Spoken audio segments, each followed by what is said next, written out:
Salut tout le monde, on espère que vous allez bien. Bienvenue dans cet nouvel épisode du Day-to-Day, le podcast présenté par le Démarque, l'Association des étudiants en marketing de l'Université Laval. On vous souhaite bonne écoute.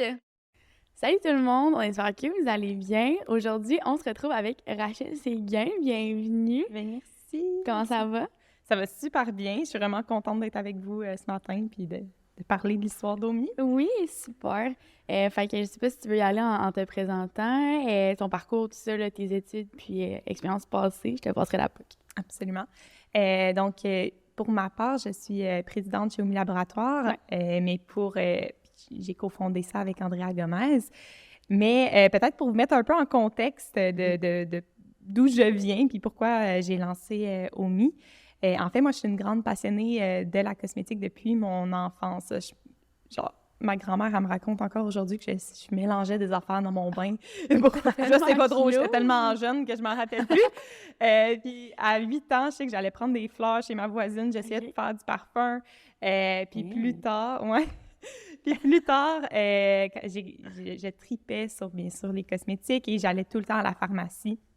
J'avais le goût d'être cosméticienne à temps partiel dès mes 15 ans. Puis finalement, j'ai commencé à l'être à 16 ans. Puis je passais mon temps à lire les ingrédients, à m'informer à ce niveau-là. Puis ça m'a donné envie, dès ce jeune âge-là, de me lancer en affaires dans ce domaine-là. Donc, j'avais fait mon premier site web. Ça s'appelait Quartz Cosmétique à 16 ans. Moi, vraiment, mon Dieu, girl boss direct. Puis, le fait de parler de mon projet, je voulais pas la lancer pour de vrai. C'était plus fictif. C'était plus pour... On dirait que j'avais besoin de visualiser. Puis, je parlais de ça autour des gens...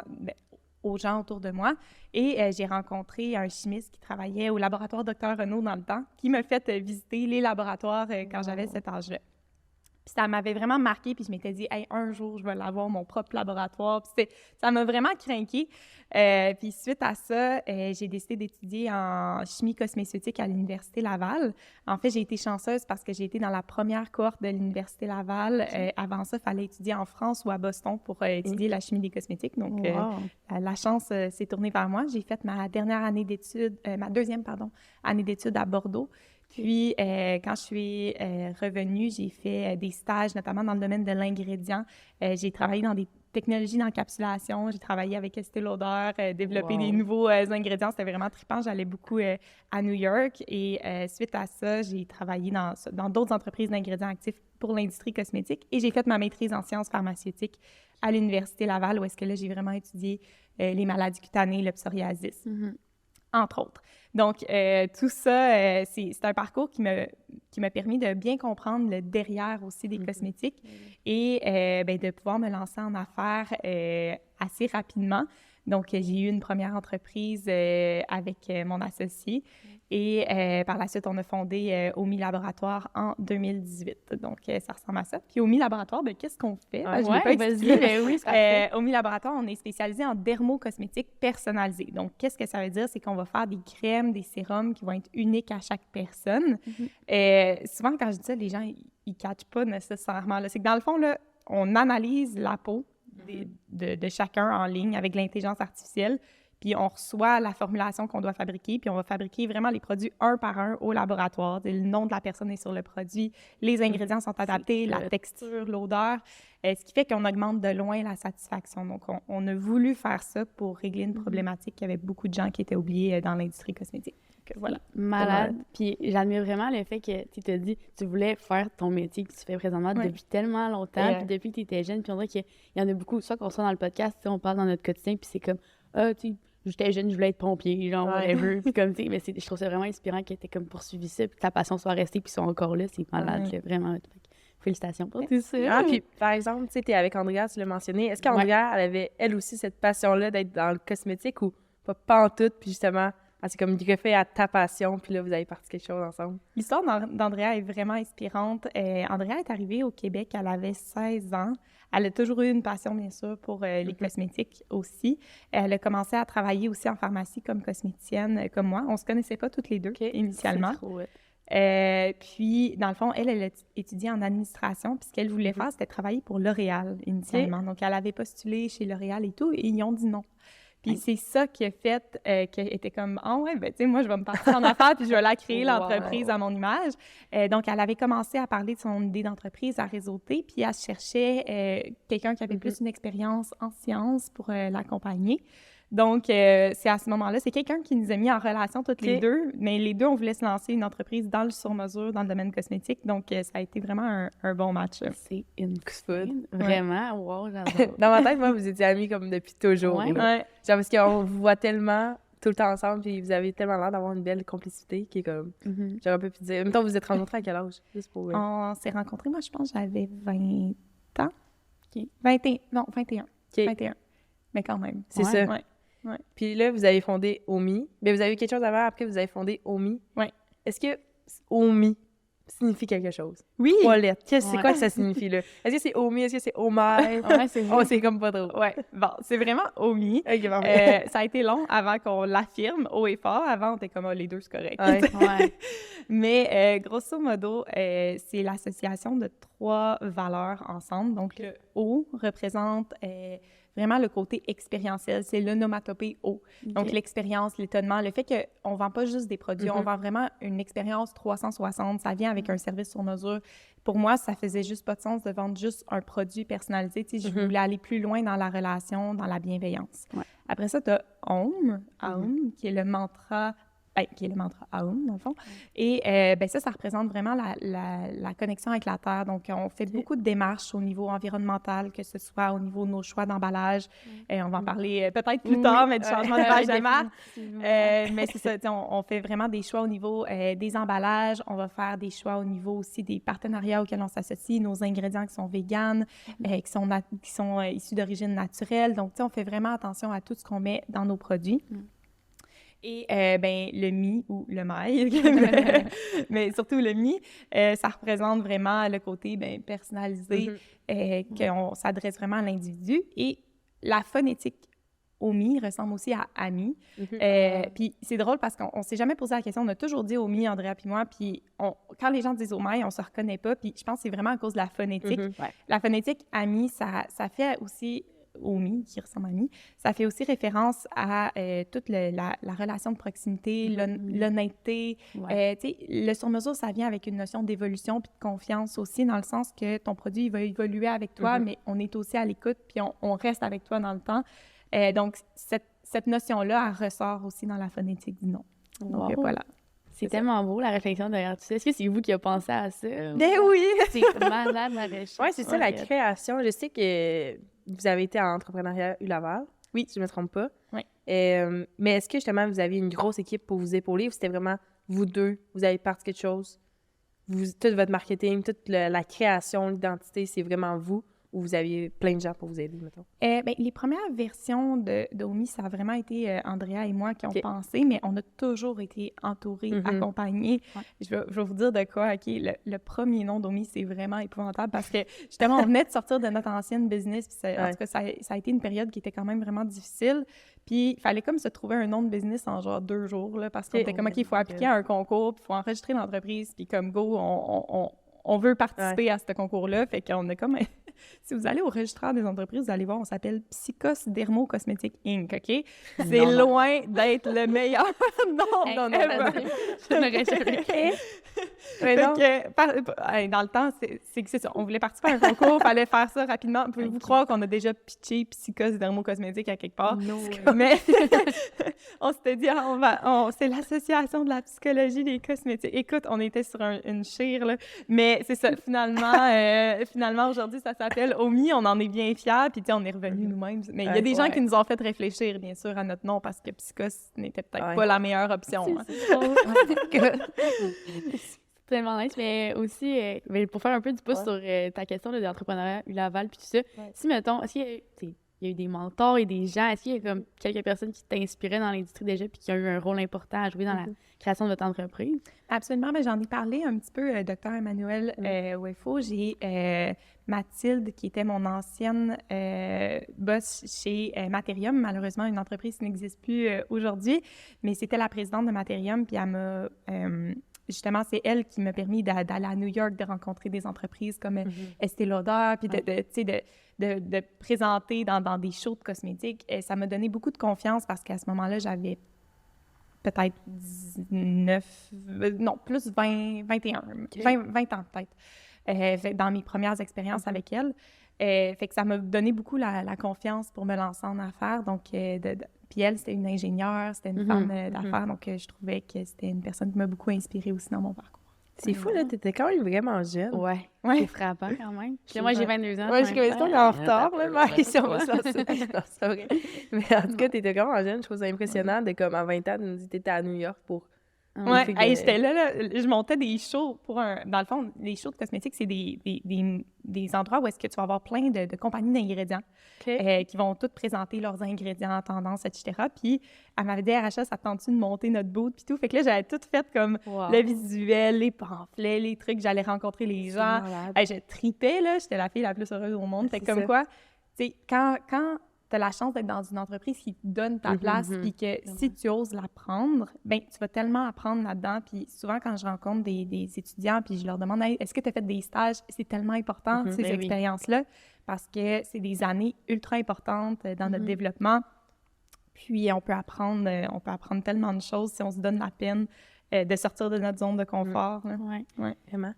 Puis là, si on parle, on retourne un petit peu plus à Omi. Oui! Vous êtes quand même dans un... Puis là, tu peux me dire si je me trompe, mais dans un monde de concurrence. Oui, absolument. Puis je sais pas, vous, justement, c'est qui vos principaux concurrents? Est-ce que c'est eux qui vont offrir des produits personnalisés un peu comme vous? Ou le Sephora de ce monde, ça rentre dans vos concurrents? Attends. Je dirais que nous, comme dermocosmétiques, nos concurrents, ça va être des compagnies qui vont être souvent conseillées par des dermatologues, fait qu'on peut penser, mettons, à La Roche-Posay, par exemple. Ça, c'en est un exemple. Au Québec, on est vraiment dans les pionniers du sur-mesure. Quand on vend aux États-Unis, là, on va avoir comme concurrent d'autres entreprises de sur-mesure. Donc ça, c'est un autre défi. Mais pour le Québec, je dirais que la plupart de notre clientèle utilisait soit des produits... c'est ça, plus du dermo, conseillé par des dermatologues auparavant, ou encore des produits en institut qui visent vraiment de l'efficacité. Là. Donc, je te dirais que ça ressemble un petit peu à ça pour le Québec en termes de concurrents. Ouais. Nice. Puis là, tu viens de parler un petit peu que les États-Unis, est-ce que c'est un nouveau marché? Est-ce que ça fait longtemps que vous êtes installés là? Comment ça fonctionne? On a commencé à vendre aux États-Unis il y a 2 ans environ. On a comme ajusté tout ce qui était le réglementaire pour nous permettre de le faire. Par contre, c'est sûr qu'on n'a pas fait une grosse pénétration de marché encore. On a fait des études de marché. Puis on s'est rendu compte qu'au niveau de notre logo, ça pouvait poser problème aux États-Unis, au niveau de l'image des emballages. En allant dans un environnement beaucoup plus concurrentiel que le Québec, surtout dans notre domaine, on devait avoir une image qui allait bien expliquer qui on était en un coup d'œil. Donc, pour ça, on devait essayer de changer notre image pour que la science transparaisse davantage, notre côté inclusif aussi. Donc, je crois que vous avez vu notre nouveau logo un petit peu. Oui, moi, j'ai vu. Vous en pensez quoi, par curiosité? Moi, j'adore. J'étais un petit peu genre « parce qu'on dirait dans ma tête, justement, moi, j'associe tellement vos produits à ce que j'ai vu depuis toujours. Mais j'adore. Puis le petit jaune, en tout cas, moi, je trippe. Ben pareil à toi, honnêtement. Là, je trouve que votre logo, présentement, il est associé, on a comme un attachement aussi. Mais je pense que vous allez vraiment dans une belle ligne qui se complète. Fait que c'est vraiment intéressant aussi. Exact. Puis là, il y a du jaune, mais il va y avoir d'autres couleurs. Ouais, non, mais c'est le jaune, je pense, c'est pour le dessous des yeux. Exact. C'est le côté éclat. Mais c'est ça, on a comme fait ce changement-là. On a été accompagnés là par vraiment une belle agence de design pour créer cette image-là. On a travaillé avec des gens de Los Angeles, de Toronto, pour nous assurer d'avoir une image qui allait bien refléter la personnalisation, la science, le fait qu'on a notre propre laboratoire, que les produits sont fraîchement fabriqués. Donc, il y a comme tout ça qu'il fallait faire ressortir à travers notre logo pour réussir à percer aux États-Unis. Donc, là, en ce moment, on est en changement d'image de marque jusqu'au mois de mars prochain. Et c'est à ce moment-là, en mars, que là, on va avoir des initiatives beaucoup plus fortes pour les États-Unis. Des fois, les gens se demandent pourquoi vous voulez aller aux États-Unis. Moi, j'ai l'ambition de faire rayonner les innovations du Québec à l'international puis de créer de la richesse au Québec. Puis la seule façon de créer de la richesse au Québec, c'est de vendre à des gens en dehors du Mais Québec. c'est ça, le bassin est trop limité. À un moment donné, ça doit Exact. être saturé, fait qu'il faut que tu ailles ailleurs. Exact. Donc, c'est un gros défi. C'est un gros défi parce qu'on est en direct-to-consumer, donc vraiment de vendre directement aux consommateurs. La notoriété est extrêmement importante, mais j'ose croire qu'on va y arriver. Donc, on met toutes les chances de notre côté en ce moment pour y arriver.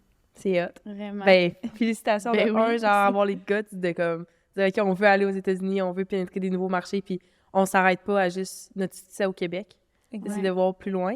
Fait que félicitations pour ça. Puis, j'avais une autre question, mais j'avais Moi, c'est complètement... correct, j'en ai une, mais je vais récupérer. Ben moi, justement, tu as parlé aux États-Unis, tout ça. Est-ce que ça va plus être côté e-commerce ou vous prévoyez avoir des points de vente? Puis, tu sais, même ici, présentement, comment ça fonctionne? T'sais, on se procure vos produits en ligne, mais est-ce qu'il y a des endroits en institut ou comment ça fonctionne? Nous, on est vraiment plus en ligne. On a une quarantaine d'instituts qui conseillent nos produits. Mais je dirais que la grande majorité de notre clientèle se situe en ligne. Donc, c'est pour ça qu'on a notre intelligence artificielle, parce que ça permet aux gens d'analyser leur peau en ligne. On a voulu aussi offrir la possibilité de personnaliser soi-même aussi les produits. Donc, sur nos pages produits, on peut aller cocher nos ingrédients, qu'est-ce qu'on veut dans notre produit. Ouais. Donc, on a quand même ces deux options-là.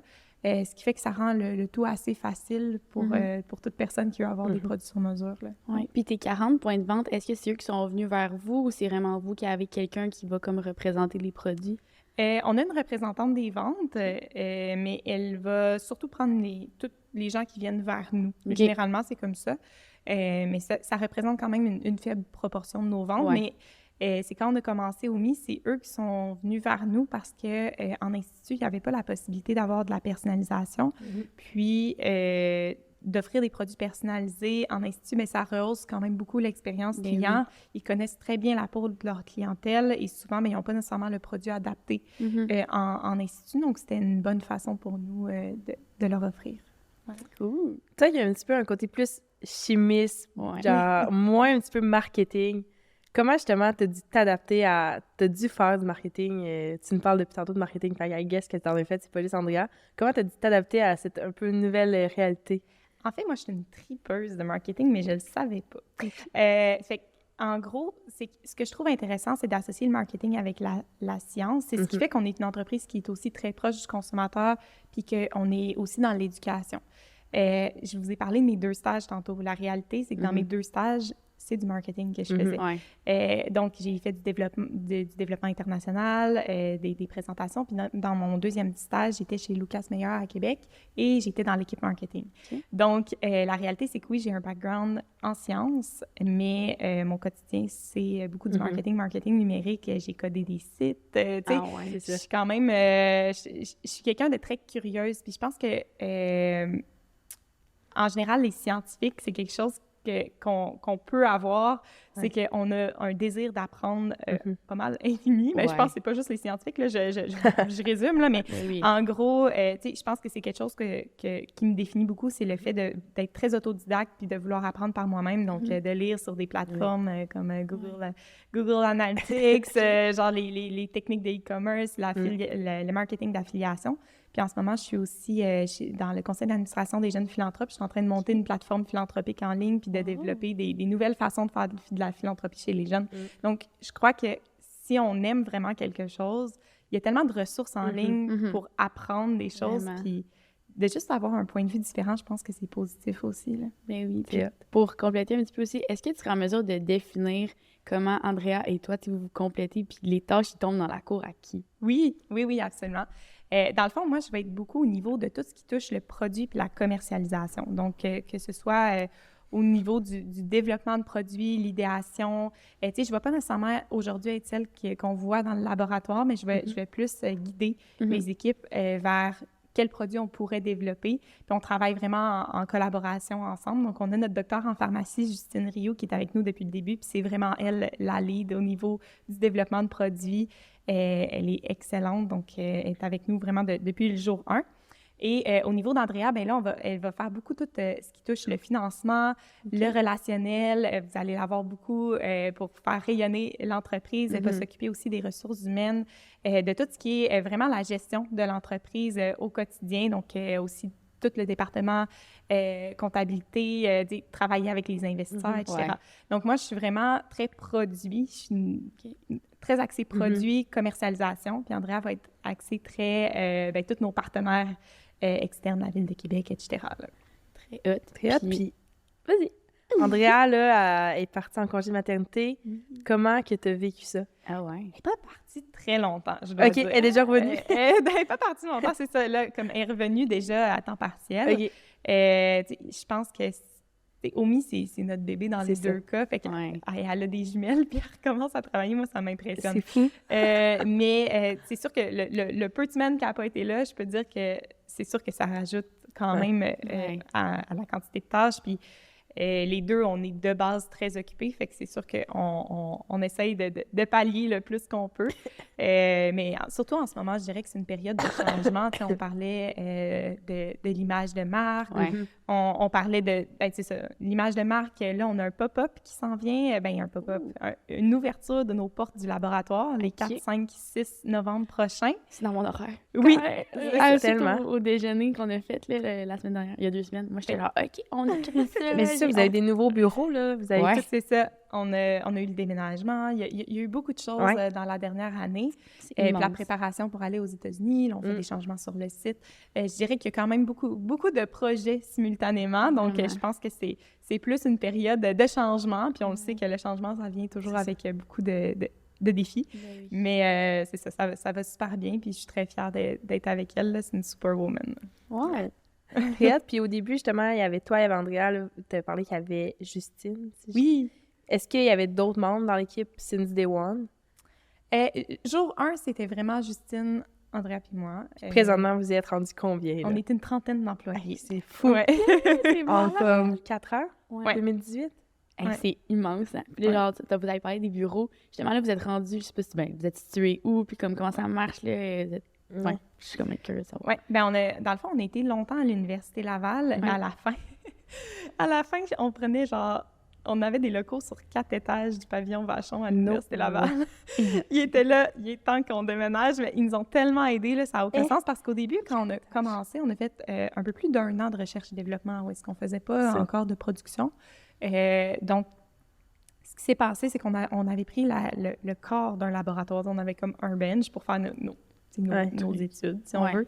Après ça, quand on a commencé à vendre, on a pris comme le laboratoire au complet. Après ça, on manquait de place pour notre stock, fait qu'on a pris un petit local en bas, on manquait de place, on a pris un plus gros local sur un autre étage en bas, puis après ça, on avait comme notre équipe qui grandissait, fait qu'on a pris un autre local en haut pour pouvoir travailler sur des bureaux parce qu'il n'y avait plus de place. Fait qu'on a comme...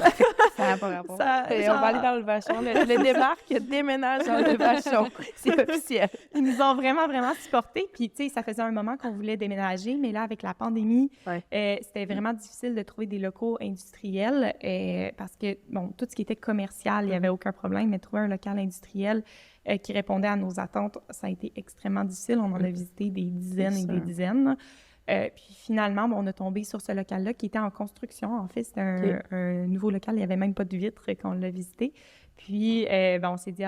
on a vraiment eu le feeling quand on l'a visité, même qu'il n'y avait rien. On était comme, c'est là qu'on veut être. Donc là, on a construit nos plans. Donc, notre espace, dans le fond, on a 2 laboratoires sur place. On a un laboratoire de recherche et développement qui est celui qu'on ouvre pour le pop-up. Donc, c'est pas dans ce lab-là qu'on fabrique les produits, mais on a une fenêtre qui mène sur le laboratoire de production. Malade. Donc là, c'est là qu'on fabrique les produits et ça a été construit en respectant les normes ISO 22716, donc beaucoup plus que ce qui est demandé au Canada. On s'est fié vraiment aux normes européennes pour construire le laboratoire.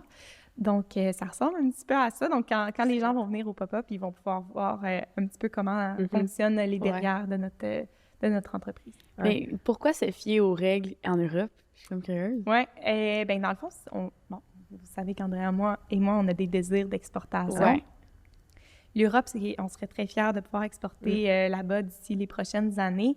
On a notre laboratoire pour les 10 prochaines années au minimum. Fait que, on a quand même prévu exporter en Europe. Donc, on voulait se fier à ça. Puis, on ose croire aussi que la réglementation canadienne va se resserrer.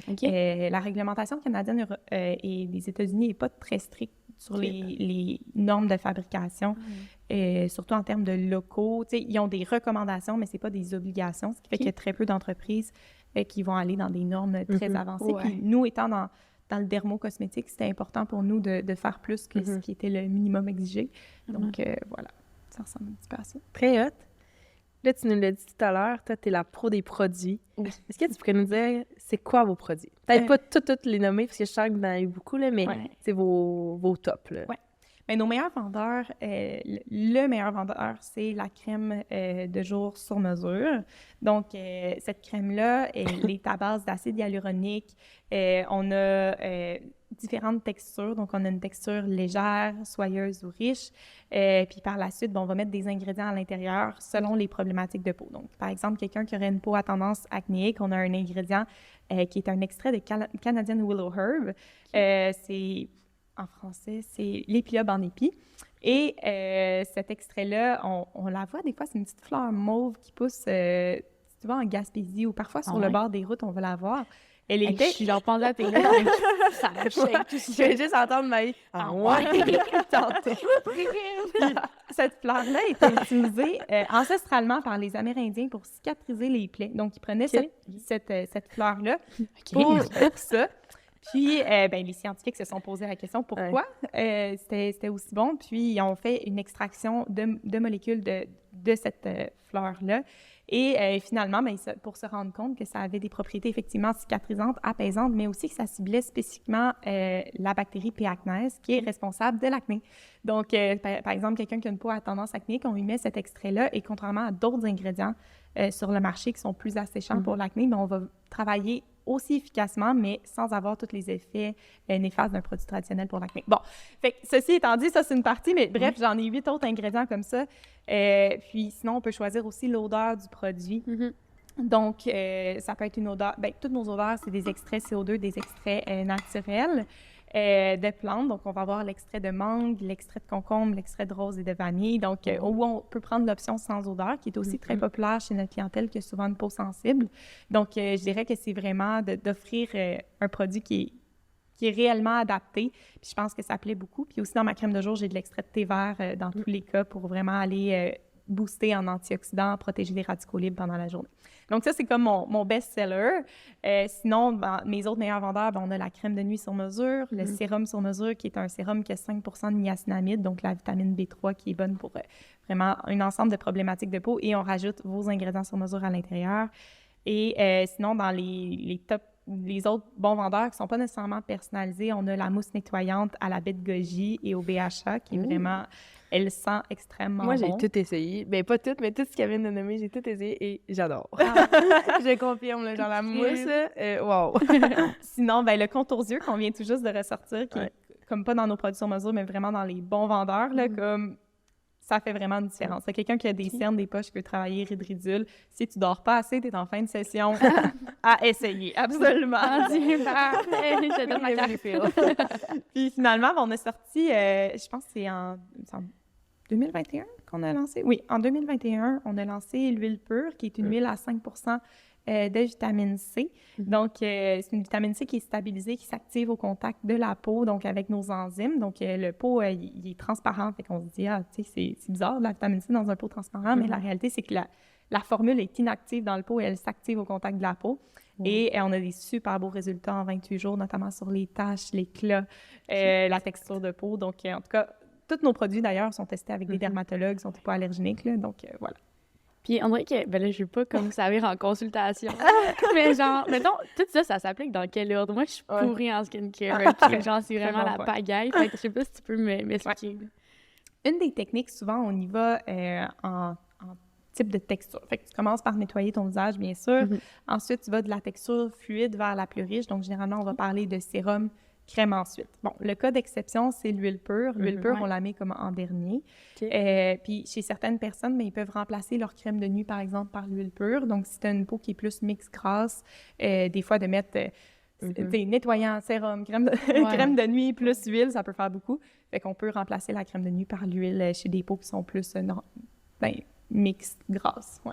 Merci, je me sens vraiment plus éclairée. Est-ce que tu as déjà essayé des produits Omi? Non. Puis, attends, moi, j'avais une question justement pour faire un petit peu du pouce là-dessus. Toi, c'est quand la première fois que tu étais en contact avec Omi? Moi, je pense que c'était au cégep. J'étais au cégep, puis je sais pas pourquoi, mais j'ai connu Omi. J'étais au cégep Garneau. Moi, je viens de Trois-Rivières, puis c'est au cégep que quand je suis arrivée à Québec, je pense que c'est comme dans le même moment quasiment que ça a commencé. Moi, je suis arrivée à Garneau en 2017. Ouais. Puis après, c'est rendu à l'université à ma première année. J'avais écrit à Omi pour justement des cadeaux pour le démarre, justement. Puis là, moi, je les avais essayés. Okay. J'en avais comme acheté plein.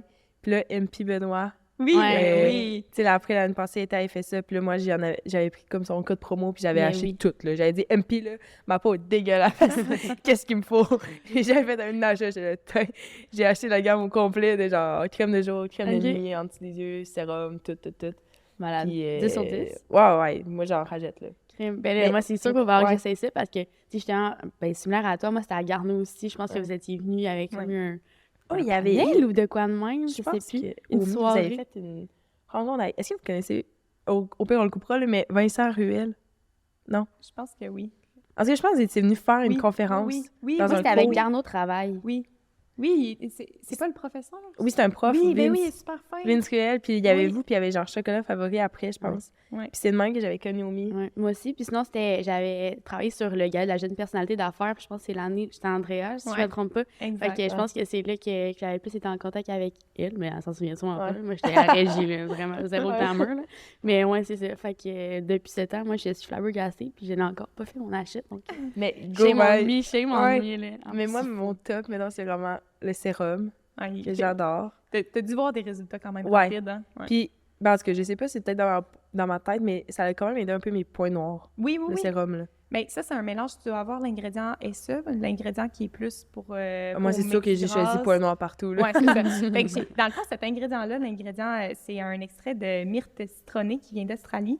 Et moi, j'ai travaillé sur le développement de cet ingrédient-là. On l'a testé justement pour voir les résultats sur les pores, les points noirs, l'acné. Il donne vraiment des super beaux résultats. Puis il a été testé aussi sur tous les phototypes de peau. Donc, ça fonctionne autant chez une peau asiatique, peau noire, caucasienne. Donc, c'est vraiment un super bel ingrédient, hyper performant. Fait que c'est probablement ça. Avec le niacinamide, ça fait une super belle combinaison. Fait que ça donne des résultats très rapides. Mais c'est ça. Mais chaque ingrédient qu'on met dans nos produits, on le met toujours au pourcentage d'efficacité. On le met c'est tous des ingrédients qu'on a des études qui démontrent aussi qu'ils sont efficaces. Je pense qu'on va avoir un petit problème de micro. Je pense qu'on... Comme ça. Il est genre trop haut. Je parle trop fort. Non. C'est parce que ça cache ton visage. Oui, exact. Okay. C'est juste Merci, ça. Marc. C'est bon. Depuis tantôt, je le check, puis je sais qu'il veut me dire de quoi. Je suis comme, what? Non, je suis trop lourde. Mais non. Non, c'est incroyable. Great. On peut commencer. On peut On était où? Mais on parlait du sérum, mais moi, j'adore le sérum. Crème de jour, crème de nuit. Et c'est genre mes mosses, que genre, si j'ai acheté quelque chose, ça va être ça. Puis pas sorti, mais cet été, j'ai fait acheter la crème solaire. Oui. Mais là, je n'avais comme déjà une, fait que j'ai fait, je vais attendre, mais c'est sûr que tu vas me dire que tu l'aimes, là. Mais elle est pas personnalisée, là. C'est vraiment, c'est ça. Elle a des bons produits. Pour l'instant, dans le fond, juste pour que tu saches, notre crème solaire, c'est un partenariat avec Cyberderm, qui est une entreprise de Toronto. Ça a été parti par un docteur en oncologie, que justement, il voulait créer une crème solaire qui allait être respectueuse des coraux, puis qui allait être respectueuse aussi des peaux sensibles. Fait que c'est une crème solaire qui est minérale. On travaille sur un projet. On va dire au cours des prochaines. Stay tuned. C'est ça. Puis justement, tu sais, on parle de... Moi, je vais faire mon achat. Comment ça fonctionne, toute l'intelligence artificielle derrière? Comment ça fonctionne quand j'ouvre mon site, puis genre, je veux me faire analyser à la face? L'intelligence artificielle, on l'a travaillé avec des dermatologues, on l'a travaillé avec des spécialistes de la reconnaissance faciale et on l'a travaillé avec des programmeurs. Donc, en gros, c'est qu'on va répondre à quelques questions. On va demander, entre autres, les allergies, si... il y a une prise de médicaments particuliers. On va demander c'est quoi tes préoccupations. Puis on va aussi analyser ta peau en termes visuels. Donc, la photo, on va analyser des paramètres comme rides, pores, taches et rougeurs. Donc, on va avoir des paramètres visuels et des paramètres qui ne sont pas visuels, comme je disais, comme les allergies, pour créer la formule la plus adaptée. Donc, ce qu'il y a, dans le fond, elle sait pour chaque potentielle combinaison, c'est quoi la formule idéale. Donc, ça te permet de faire une analyse en ligne assez rapidement. Là, ça prend 2 minutes, là, peut-être 3, là. Mais c'est quand même assez rapide. Et ça permet vraiment de créer les produits adaptés à chaque personne. Donc, c'est pas, faut juste prendre un selfie, mais c'est même pas obligatoire. On peut passer par les questions aussi pour ceux qui sont moins à l'aise à mettre leurs photos en ligne. Là. Donc, on a vraiment les 2 options possibles. Insane. Puis ta question de où que j'ai connu Omi, ça me mène justement à la question, c'est qui votre clientèle cible? Ah ouais. Tu sais, c'est-tu nous? C'est-tu ma mère, tu sais? Ouais. C'est qui? Notre clientèle cible, c'est sûr que souvent, j'essaie de ne pas le définir par un genre ou un âge. Ouais. C'est davantage une personne qui a une peau sensible, qui veut des résultats, qui a plusieurs problématiques de peau simultanément. Donc, je dirais que, tu sais, la clientèle qu'on vise, c'est ça. Après, ce qu'on peut voir dans notre clientèle qui achète davantage, pour l'instant, on voit davantage de femmes et davantage entre 25 et 35 ans. On a beaucoup de jeunes mamans, de femmes enceintes aussi dans notre clientèle parce que la peau change énormément à ce moment-là. Donc, souvent, c'est une période où est-ce qu'on se questionne sur les produits qu'on utilise, on se questionne est-ce que nos produits sont clean, ceux qu'on utilise aussi, on se tourne vers des options plus naturelles. Donc, je dirais que c'est une bonne partie de notre clientèle aussi. Très hot. Puis pour rejoindre cette clientèle-là, tu sais, votre marketing, justement, ressemble à quoi? Vous êtes sur quelle plateforme? Comment vous utilisez tout ça? Toute cette belle... C'est beau domaine de marketing. Oui, c'est tellement large. Mais... Oui, c'est sûr que notre marketing, il est très diversifié. On fait beaucoup de tests. Majoritairement, on va travailler avec les plateformes sur les réseaux sociaux. On va faire beaucoup d'affiliations ou d'envois à des influenceurs en général. Donc, parfois, c'est des envois qu'on fait gratuitement, puis que la personne va parler des produits, mais qu'elle n'est pas obligée. D'autres fois, ça va être des partenariats qui sont payants. Donc, on a vraiment les 2 options. On favorise le plus qu'on peut juste des gens qui essayent les produits puis qui en parlent, là, parce que c'est beaucoup plus authentique, je dirais. Puis sinon, ben, on va travailler sur TikTok, Facebook, Instagram. On fait de la création de contenu, on va faire de la publicité. On a aussi quand même on fait beaucoup de choses pour que ce soit social ou environnemental. On est associé, entre autres, souvent avec la YWCA. On va redonner des dons à la vente de certains produits, par exemple, ou participer à la soirée à l'ombre de la lumière. Donc, on a différents... où on leur donne des produits, on fait toutes sortes de choses. Et quand on fait des choses, bien souvent, on envoie des communiqués de presse. Donc, ça nous permet d'avoir de la visibilité à travers des médias plus traditionnels comme les journaux. Vous avez peut-être vu aussi qu'Andrea et moi, on participe quand même à quelques concours. Donc, ça nous apporte quand même de la visibilité à travers les médias traditionnels. Et bien, je trouve ça intéressant de participer à des concours aussi pour un peu inspirer les jeunes puis leur montrer que tu peux te lancer en affaires même quand tu es étudiant. Puis ça montre un peu qu'il y a des méthodes au Québec puis des organismes qui supportent ce type d'entreprise-là. Voilà. Puis j'adore que depuis le début que tu es avec nous, comme il y a tellement des belles valeurs qui ressortent de ton discours puis de toute votre entreprise en général, vraiment, ça m'inspire vraiment beaucoup. Fait que félicitations pour ça parce que, tu sais, je trouve qu'il y a tellement...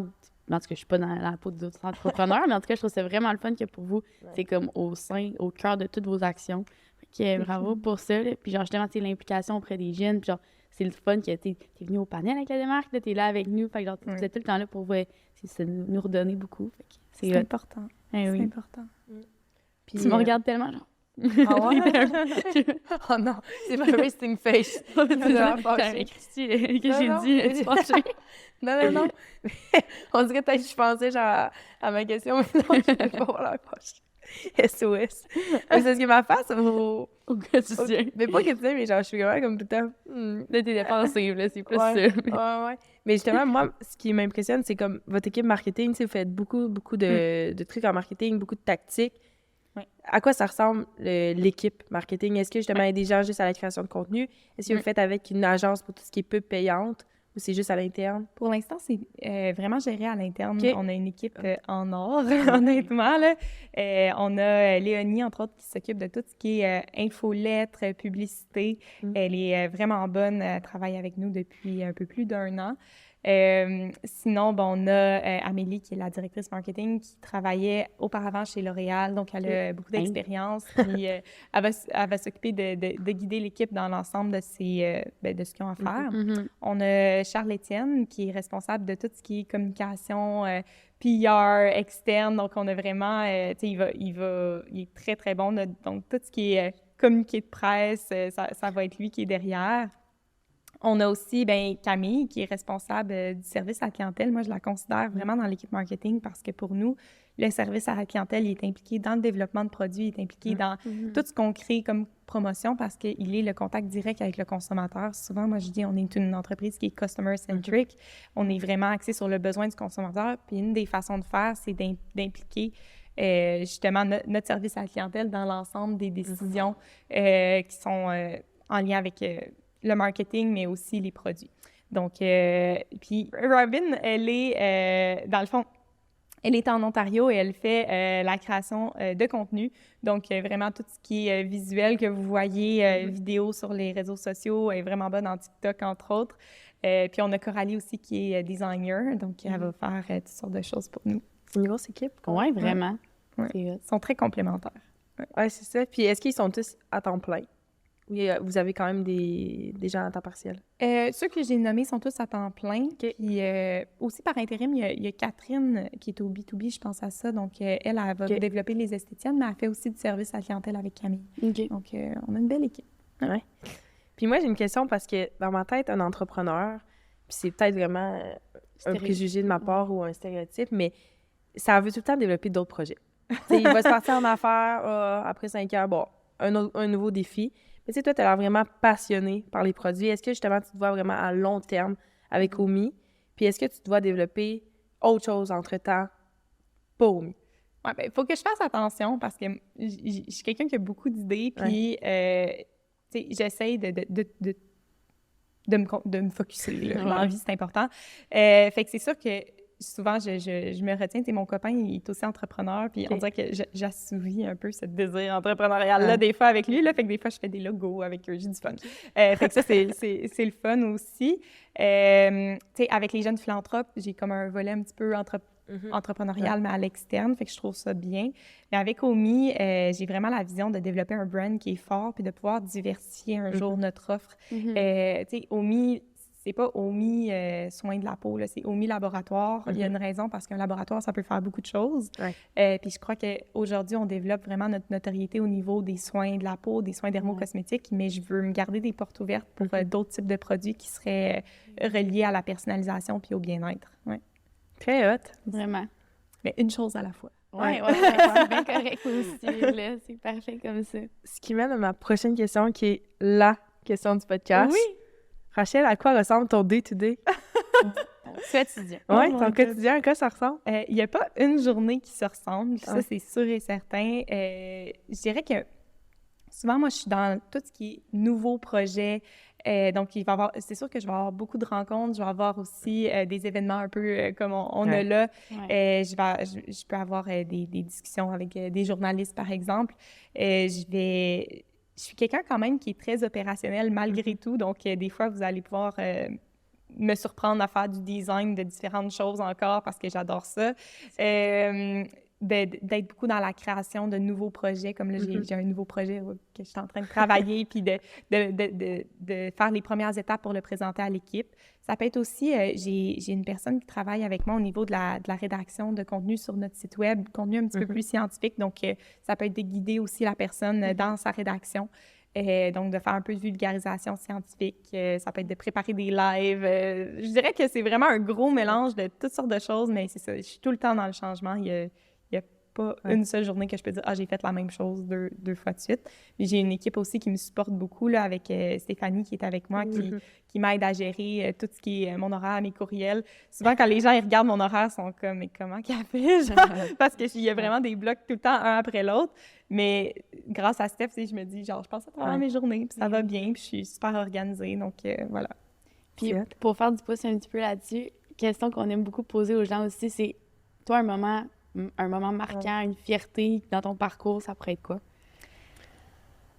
Je dirais qu'un moment marquant de mon parcours, ça pourrait être, je pense que c'est, quand je pense à Andrea puis moi, mettons, à la relation qu'on a et tout, quand on est parti au MI, on a eu une période qui était comme un petit peu plus difficile de questionnement, tu sais. On venait de se relancer en affaires, puis tu sais, on était comme, OK, tu sais, qu'est-ce qu'on va faire avec tout ça? Puis on a dû prendre un premier gros prêt. Puis je dirais que ça a été une période où est-ce qu'on... Tu sais, c'est comme tout ou pas pantoute, là. Je sais pas comment l'expliquer, là. C'est all-in ou t'arrêtes le projet, puis tu fais autre chose, là. Fait que cette journée-là, je me rappelle, on pleurait sur le divan, on était comme, qu'est-ce qu'on va faire? C'est vraiment stressant comme période, puis c'est comme, OK, est-ce qu'on le fait? Est-ce qu'on va le prendre, ce prêt-là? Puis est-ce qu'on pousse le truc jusqu'au bout? Je suis vraiment fière que cette journée-là, on a osé comme prendre des risques, puis de se dire, de se faire confiance, puis de pas avoir peur de tous les potentiels scénarios que ça aurait pu mal aller, puis de juste foncer, là. Donc, je pense que ça me rend très, très fière d'avoir eu confiance en nous deux. Sinon, une de mes grandes fiertés, ben c'est aussi le laboratoire, là, je dirais. C'était mon rêve d'enfance, ça, d'avoir mon lab, là, puis... Tu sais, j'ai visité tellement de laboratoires dans ma vie. Tu sais, j'ai visité le laboratoire Guerlain en France, j'ai été dans des compagnies de parfums, j'ai vu tellement de laboratoires, puis à chaque fois, je me dis, tu sais, ça serait cool, là, ça serait cool. Mais crime, quand je vois notre lab, je suis comme... C'est là. Ouais, ça me rend très, très fière. Ouais, c'est ça. C'est deux belles fiertés. Ouais, crime, c'est pas rien, là. Ouais, j'ai peut-être une dernière question, c'est comment que... Tu sais, parce que toi et Andrea, vous êtes quand même les deux visages d'Omi. Comment que tu vois ça, tu sais, pas la popularité, mais tu sais, on voit souvent sur LinkedIn avec des photos, tu sais, veux pas. Est-ce que tu étais plus une personne avant réservée qui voulait pas nécessairement être à la tête d'une entreprise comme ça, ou tu le prends bien, mettons, d'être... Je pense que je le prends bien. Par contre, je suis pas la plus extravertie au monde. Je veux dire ça comme ça, je reste une personne assez... avant d'avoir OMI, tu sais, j'étais quand même très introvertie. J'ai fait beaucoup de travail sur moi-même. Puis aujourd'hui, ben tu sais... ce que j'aime, c'est de pouvoir apprendre des choses aux gens puis de pouvoir inspirer. Puis c'est ce que je retrouve à travers un peu la visibilité média qu'on a. Je le tourne toujours pour sentir que j'ai un impact positif ou que je peux influencer positivement d'autres personnes. Je suis vraiment pas quelqu'un qui tripe sur le fame, vraiment pas. Là, tu sais, comme mes réseaux sociaux, c'est vraiment plate. Là. Je suis pas là à faire des stories dans ma vie, c'est vraiment pas ce que j'aime faire. Mais je me dis, tant que je suis dans la notion d'éducation ou d'inspiration, je me sens bien là-dedans. Ouais. C'est beau. Wow. C'est beau. Thomas, est-ce que tu as une dernière question? Non, moi, je pense que ça va de mon côté. Marc, je pense que t'en as une. Peux-tu la poser? Oui, en fait, je vous écoute parler de skincare depuis tantôt, puis c'est super intéressant. Mais je me demandais, est-ce que vous avez aussi une offre pour les gars, pour les hommes, pour leur peau, pour la fatigue? Je suis tellement contente que tu me poses cette question-là. Dans le fond, actuellement, on est en changement d'image de marque et c'est pas pour rien. On a déjà une clientèle masculine. En fait, le sur-mesure, il n'y a pas de genre qui est associé à ça. On fait un produit vraiment adapté. On a même un de nos ingrédients, notre ingrédient IN, qui a été testé comme après-rasage chez les hommes. Fait que leur crème ou leur sérum peut devenir leur après-rasage. C'est quand même le fun. Fait que dans le fond, c'est ça. Il n'y a vraiment pas de genre au produit OMI. Ça convient à tout le monde. Et le premier produit, généralement, que les hommes vont intégrer dans leur routine, si jamais vous avez un homme autour de vous que vous voulez offrir un produit, le contour yeux, c'est le premier produit, généralement, que les hommes vont rentrer dans leur routine. Pourquoi? Bien, parce qu'on est fatigué, puis on veut un petit peu aider au niveau des cernes, de l'éclat. Donc, je dirais que ça, c'est vraiment le premier produit. Puis c'est aussi une des raisons pour laquelle ça a été notre premier produit qu'on a sorti avec la nouvelle image, pour que les hommes se sentent plus interpellés. Fait que j'espère que tu vas essayer nos produits. Assurément. T'as-tu une autre question, Marc? Oui, j'ai une autre question. En fait, moi, je regarde votre parcours depuis très longtemps. Félicitations, c'est super beau. C'est super inspirant. Puis, je voulais savoir, première question, vous étiez deux jeunes étudiantes, des femmes qui ont parti dans le domaine. Comment vous avez trouvé ça? Prendre votre place, faire votre nom, veut pas prouver que vous étiez capable de réaliser le projet. Est-ce que vous avez des difficultés? C'est quoi votre processus à ce niveau-là? C'est une super bonne question. Moi, je suis partie de Montréal, puis j'ai déménagé à Québec, juste pour vous mettre en contexte pour mes études. Juste même pas. J'ai comme oublié de le dire. Non, mais en gros, pourquoi j'en parle, c'est que je trouve qu'à Québec, on a la chance d'avoir la ville qui souhaite vraiment investir dans les entrepreneurs, chez les jeunes entrepreneurs. Et l'Université Laval, en ce moment, c'est vraiment un pilier entrepreneurial exceptionnel. À chaque fois que je vais voir dans d'autres villes, que ce soit à Montréal ou ailleurs, ils me demandent tout le temps « Mais voyons, qu'est-ce qui se passe à Québec? » Genre, il y a vraiment un boom entrepreneurial. Puis ça, on peut Puis ça, on l'a utilisé à notre maximum avec Omi. Pour vous mettre en contexte, au départ, on venait de perdre l'entreprise, on n'avait plus d'argent, littéralement plus d'argent, on avait tout mis dans l'autre entreprise. On travaillait les deux à temps partiel comme cosméticienne, fait on avait comme un petit salaire issu de ça, mais c'était tout ce qu'on avait. Donc, on n'avait pas le choix de pitcher l'entreprise dans une panoplie de concours. Donc, on a gagné à peu près pas loin d'une 50aine de concours pour nous permettre de nous financer. Donc, je parle, entre autres, Force Avenir, Ose Entreprendre. Il y en a une panoplie, là, mais je vous mentionne, mettons, certains qui sont étudiants. Il y avait des bourses avec Exgenius à l'Université Laval qui met en relation, justement, les entrepreneurs de la faculté de sciences et génie avec d'autres facultés. Donc, c'est toutes des ressources qu'on a utilisées au maximum pour être capable d'aller chercher un premier coussin. Ce coussin-là qui allait nous permettre de faire notre recherche-développement. Ensuite, il y a aussi le Paris CNRC, Conseil national de recherche du Canada, qui nous a beaucoup épaulés au départ de l'entreprise. On a monté un gros projet de recherche pour démontrer l'efficacité de nos produits sur mesure et les développer. Donc ça a été un projet qui a été essentiel au démarrage de l'entreprise. Puis, c'est sûr que, il y avait tout ce qui était prêt aussi, mais c'est très difficile d'aller chercher des prêts si tu n'as pas, au départ, un petit fonds. Donc, les concours ont été vraiment la base. Ça nous donné de la crédibilité aussi au niveau de la banque. Donc, je dirais que ça a été des points très, très importants du démarrage. Donc, de ne pas négliger ces concours entrepreneuriaux-là, d'aller chercher un maximum d'aide. Il y a aussi des aides gouvernementales. Là, je parlais en recherche-développement, mais il y en a aussi dans d'autres domaines pour engager, par exemple, des jeunes étudiants qui sortent de l'école. Donc, ça peut être aussi à travers des stages. Au début, on avait aussi beaucoup de bénévoles. C'est vraiment tout simple, mais je me rappellerai toujours la fois qu'on est passé à l'émission Dans l'œil du dragon et on a eu... On avait beaucoup, beaucoup de bénévoles avec nous et c'était essentiel. Je crois que c'est important, quand on se lance en affaires, d'être capable de mobiliser les gens dans notre idée, de vraiment montrer notre vision, d'être convaincant. Parce que si les gens ne voient pas la passion, tu sais, vous me l'avez dit tantôt, Rachel, tu as l'air passionnée, mais ça, quand on se lance en affaires, la passion, c'est ce qui va faire qu'on va être capable de convaincre d'autres personnes que ce projet-là, il en vaut la peine, il est viable, il va aller loin, puis on ne se tannera pas. Donc, c'est des choses vraiment, vraiment importantes qui ont été essentielles à notre parcours. Ça répondait-tu bien à ta question, Marc?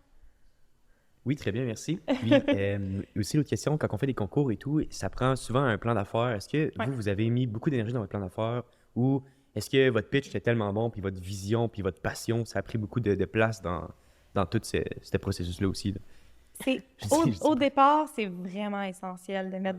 Je sais que c'est plate. Je sais que c'est plate, mais au départ, c'est essentiel. Là, on avait un plan d'affaires, puis c'est ça qui est dommage, c'est que ça change tout le temps. Je suis sûre que je relirais mon plan d'affaires de quand on faisait des pitchs au début, puis je serais comme « Hey boy! » Genre, on n'est pas tout à fait là, mais c'est essentiel quand tu veux participer à des concours. Il y a beaucoup de paperasse, mais si tu n'es pas héritière d'un grand-parent millionnaire, t'as comme pas le choix à un certain point de mettre du jus de bras puis de les créer, ces documents-là. On a fait des centaines de présentations, le plan d'affaires, le business model Canva, le value proposition Canva. Je veux dire, on les a toutes faites.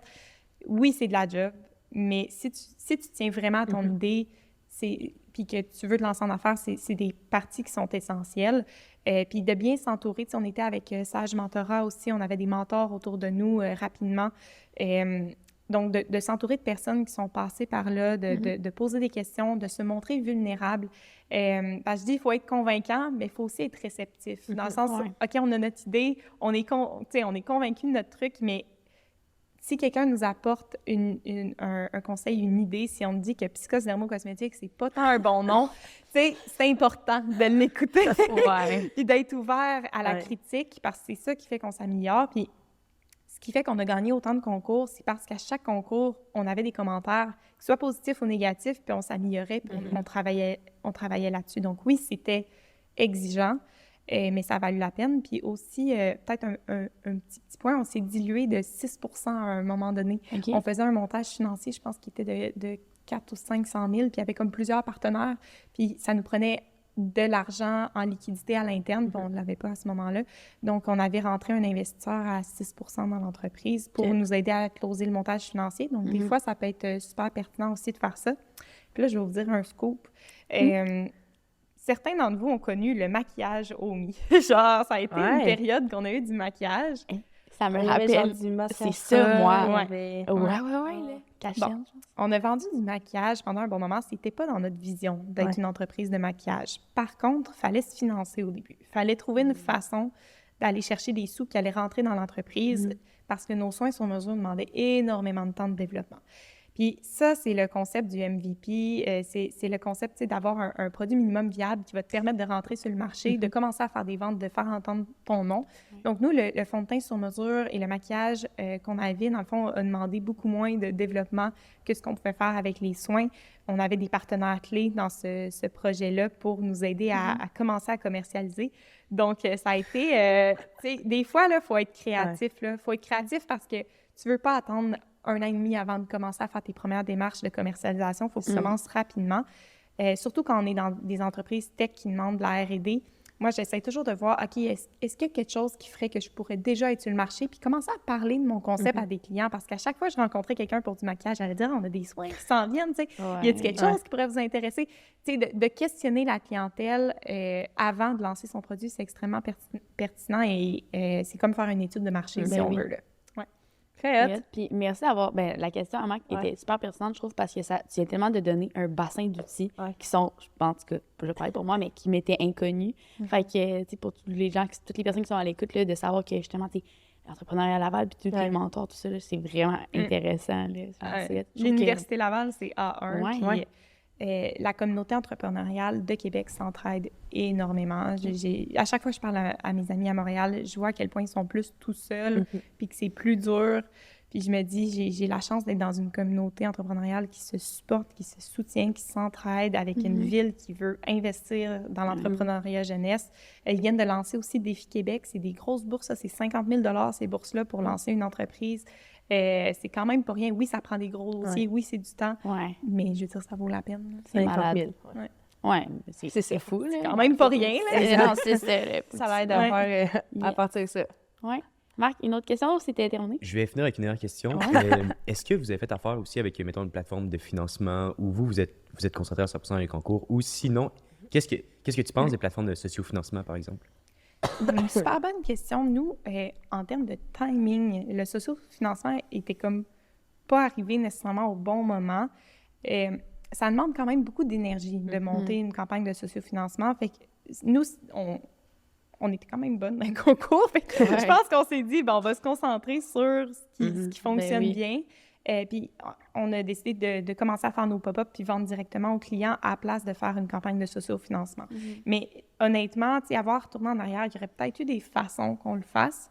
Je pense que ça aurait pu être bénéfique au niveau de la visibilité puis de l'engagement de la communauté. Mais en soi, je pense que c'est tous des moyens qui sont valables. C'est juste qu'on ne peut pas nécessairement tout faire en même temps. Bonne question. C'est ça. Yes. Est-ce que ça conclut le tout? Je pense que oui. Je pense que oui. Yes. Fait que, je sais pas si on refait le bout de... Ouais. OK, parfait. Donc, c'est ce qui conclut le tout. Je sais pas, Rachel, où qu'on peut retrouver Omi?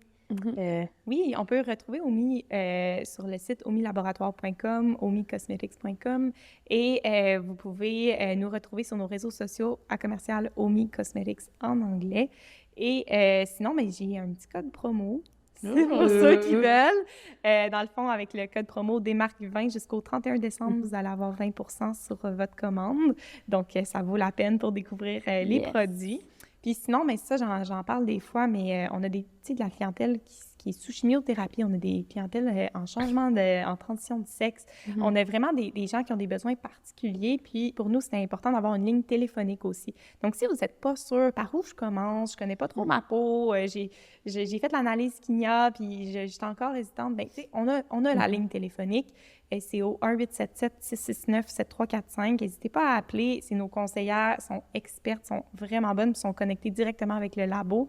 Donc, c'est un super bon service que vous pouvez avoir. Puis on peut faire aussi l'évolution de la formule comme ça. Donc, si vous avez une formule, vous voulez la faire évoluer en hiver parce que vous voulez une texture plus riche, vous pouvez avoir des conseils aussi avec eux. Donc, c'est important. Très cool. Super. Merci beaucoup. Oui. Merci à tout le monde qui a écouté le podcast. On espère que vous avez apprécié l'épisode.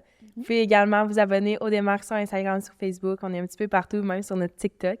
Yes. Oubliez pas le code promo Desmarques20 jusqu'au 30 décembre. 31 décembre? 31. 31 décembre, dépêchez-vous. Ouais. Donc, on se revoit la semaine prochaine. Merci. Bye. Bye. C'est ce qui conclut cet épisode du Day to Day. N'oubliez surtout pas de vous abonner aux réseaux sociaux du Desmarques pour être à l'affût de tout ce qui s'en vient. On se dit à la prochaine. Bye!